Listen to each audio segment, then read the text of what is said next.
Hola, hola, ¿qué tal amigos? Les saluda su amigo Luis Diego Zúñiga Gutiérrez.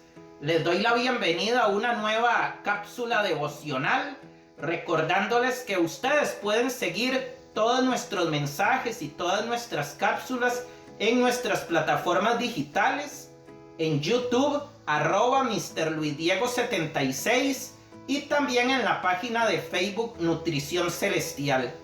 Bueno, hoy vamos a tocar un tema bastante interesante, el peligro de la decepción. Bueno, todos en algún momento creo que hemos sido defraudados por alguien. Nos ha decepcionado alguien que queríamos mucho y tal vez depositamos mucha confianza en una persona y esa persona nos defraudó, esa persona nos decepcionó, nos dijo algo que nos dolió, nos hizo algo que nos lastimó. Y bueno, en la Biblia hay una historia muy interesante en Segunda de Samuel. En Segunda de Samuel, de los capítulos 13 al 18. Casi cerca de 5 capítulos donde se nos da una serie de hechos. Y dentro de esa historia hay un episodio de decepción. O sea, suceden un montón de acontecimientos que, bueno, si los descubriera algún productor de Hollywood o algún productor de estas series turcas o coreanas y hace toda una serie de eso, bueno, yo creo que se haría millonario. Yo creo que lo verían muchísimas personas a través de Netflix o de HBO Max. Bueno, y esta historia nos habla acerca de los hijos del rey David. Bueno, resulta que David es el amigo de Dios. La Biblia dice que el corazón era perfecto delante de Dios, el corazón de David. Y David siempre se humilló y siempre fue obediente a Dios. Pero como papá, David no es considerado como un ejemplo de paternidad. David no fue un buen papá. David tuvo varios hijos, ¿verdad? Acordémonos que en el Antiguo Testamento un hombre podía tener varias mujeres. Y bueno, David tuvo muchas esposas, tuvo muchas concubinas y bueno, le nacieron varios hijos. Resulta que uno de esos hijos era Amnón. Y resulta que Amnón se enamoró de su media hermana. La media hermana se llamaba Tamar. Entonces resulta que él suspiraba por Tamar. Ay, ¿cómo hago para que Tamar se fije en mí? Y resulta que Amnón tenía un mejor amigo que era, como decimos aquí en Costa Rica, un poco jugadillo con las mujeres, ¿verdad? Tenía habladilla, sabía cómo llegarle a las damas, ¿verdad? Entonces este amigo le dice a Amnón que se haga pasar como si estuviera enfermo, que finja que está enfermo y que le diga a su papá David que mande a Tamar a atenderlo y a darle de comer. Y bueno, Amnón hace lo que su amigo le dice y cuando está a solas con Tamar, la agarra del brazo y la fuerza para acostarse con ella. La muchacha le dice: hermano mío, no hagas tal vileza, pídeme a mi padre, él no te negará, ¿verdad? Pero él no la oye y abusa de ella sexualmente. Bueno, cuando se entera de esto otro hermano, otro hijo de David que se llama Absalón, se llena de ira porque había deshonrado a Amnón a su hermana Tamar, Y la palabra de Dios en todo ese relato dice nada más que David se enojó mucho. Pero no hace nada David. Entonces Absalón venga la deshonra, por ejemplo, hacia su hermana, hacia Tamar. Entonces le dice a todos sus medios hermanos: vamos al campo, hagamos una especie de picnic, ¿verdad? Entonces invita también a Amnón. y Amnón va, ¿verdad?, al banquete, al picnic, ¿verdad? Y Absalón le dice a los criados, bueno, cuando Amnón esté, como decimos aquí en Costa Rica, tapiz, ¿verdad? Cuando esté completamente borracho, ustedes mátenlo. Y entonces los criados obedecen la voz de Absalón y matan a Amnón. Y de esta manera Absalón venga la violación, por ejemplo, hacia su hermana Tamar. Entonces, cuando el rey David se da cuenta, él se duele de la muerte de Amnón, porque a él le avisan, ¿verdad? Y Absalón huye. Absalón huye a una región que se llama Gesur, y ahí estuvo por espacio de 3 años. Resulta que a los 3 años, por intermediación del general del ejército de David, que se llamaba Joab, Absalón vuelve al palacio.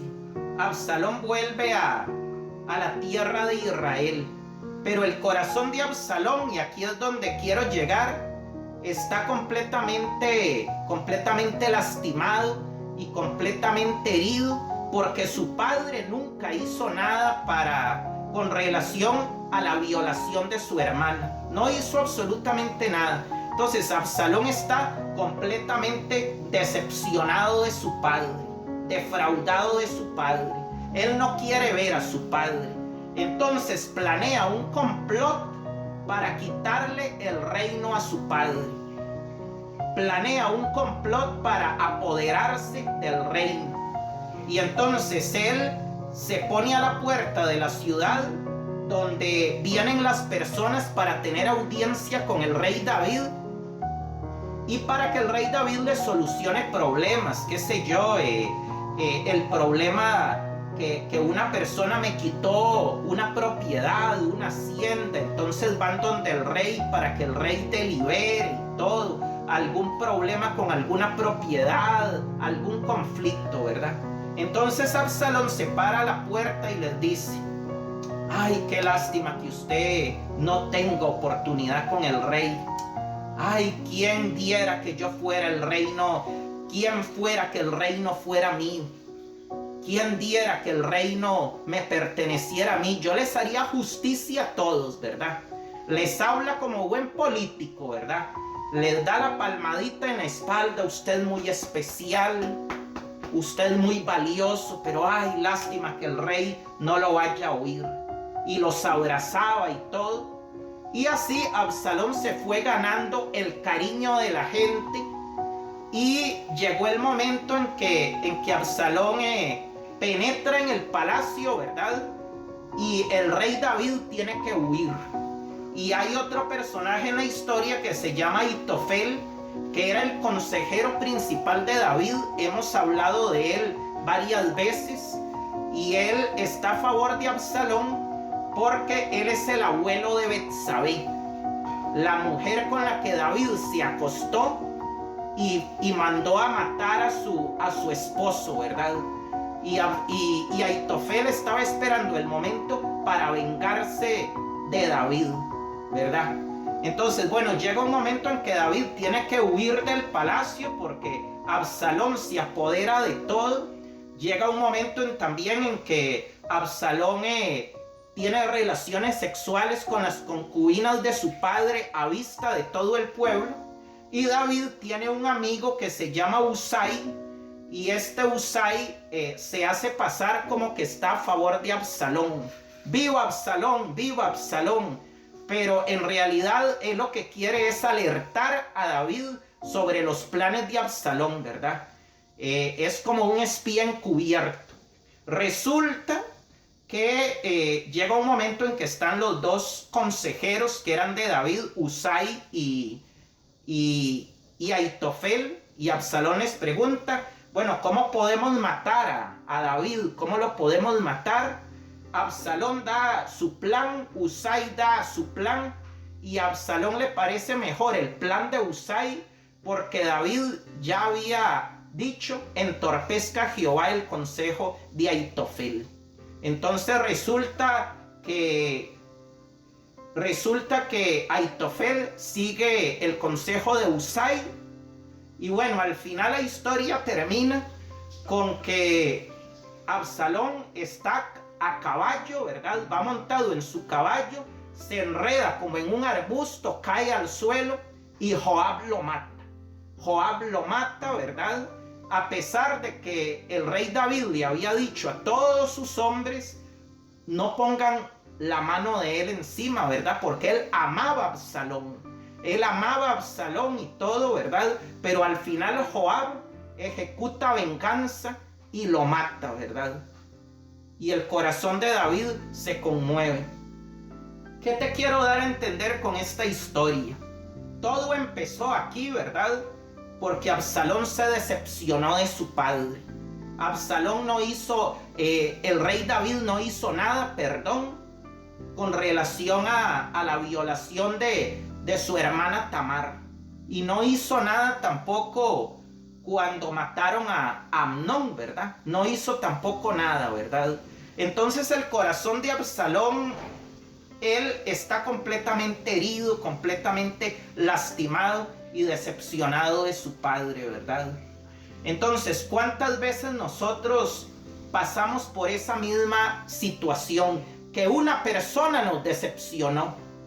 Una persona nos decepcionó, tal vez nuestro papá, que lo veíamos como un ídolo, como un ejemplo a seguir, nos decepcionó, nos defraudó, le pegó a nuestra mamá, nos dijo algo que nos dolió, que nos lastimó, que nos hirió, y nos decepcionamos de esa persona en la que veíamos un ejemplo. Teníamos tal vez la esperanza en un pastor, y ese pastor nos decepcionó. Ese pastor cayó en pecado. Ese pastor empezó a usar de su poder y de su autoridad de una forma incorrecta. Ese pastor nos estafó. Ese pastor tal vez le pidió un trabajo a una persona de la congregación y no le pagó. ¿Verdad? Tal vez ese pastor nos prometió algo y no lo cumplió.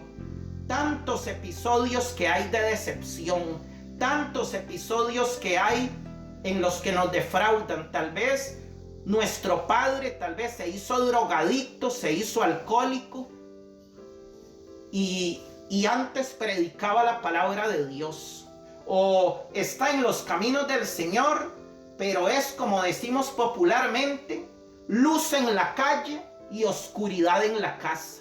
Entonces nuestro corazón se decepciona y hay personas que no quieren nada con Dios por estos ejemplos que ven en otras personas. ¿Qué te quiero decir con esto? Tenemos que ser libres de la decepción. Tenemos que ser libres de la decepción. Dice, por ejemplo, Jeremías 17:5.